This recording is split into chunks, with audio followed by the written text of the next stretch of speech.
Paul had once been a hard-working man, a provider, and a respected figure in his community.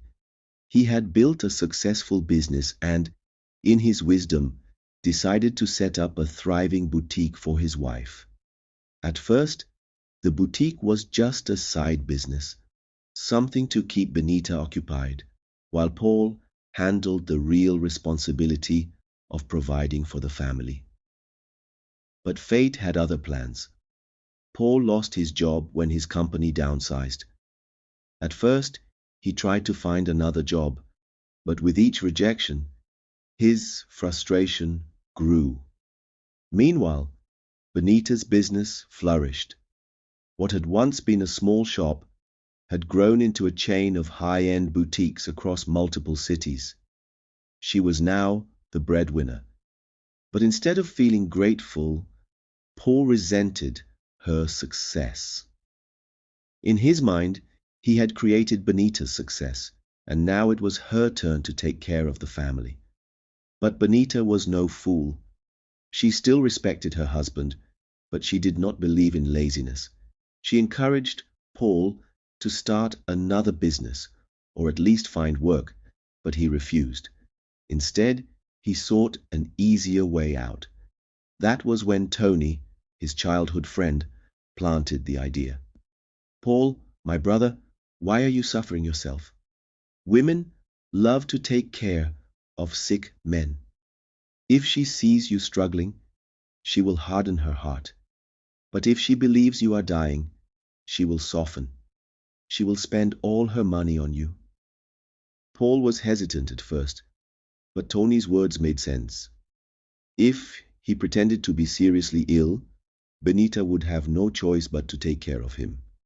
He would no longer have to hear her talk about finding a job. Paul put his plan into action.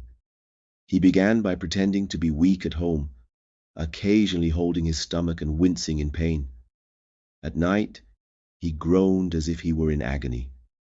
Benita, being a loving wife, took him to the best hospital in town. Coincidentally, this hospital was owned by Dr. Maxwell, whose wife, Joy, happened to be Benita's close friend. Paul had already arranged with one of the junior doctors to admit him and declare his illness as a rare and complicated case that required expensive treatment. Benita, believing her husband's life was at risk, immediately authorized all the payments. Everything was going smoothly until fate intervened. One evening, Joy was visiting her husband at the hospital when she overheard two men laughing in hushed voices in one of the hospital rooms. Curious, she listened. "Tony, you see, this woman is a fool. She has already paid over 2 million naira in hospital bills. If I continue this act for another 2 months, I will be rich. And when I recover, I will remind her that I am the one who built her business." Tony chuckled. "Just be careful. If she finds out, it will be the end." Joy was stunned. She quietly stepped back and immediately called Benita. "Benita, there are 2 men here at the hospital planning to scam a woman using fake illness. They even mentioned the boutique business. I think you should come." Benita's heart pounded. She had a sinking feeling that something was terribly wrong. Benita wasted no time. She arrived at the hospital with 2 police officers. Joy led them to the room where Paul and Tony were discussing their plans. The door was flung open. Paul's face turned pale when he saw his wife standing there, arms folded, with a cold, unreadable expression. Behind her, 2 uniformed officers stepped inside. "Paul," Benita's voice was calm but sharp, "I hope your sickness will not stop you from answering the police."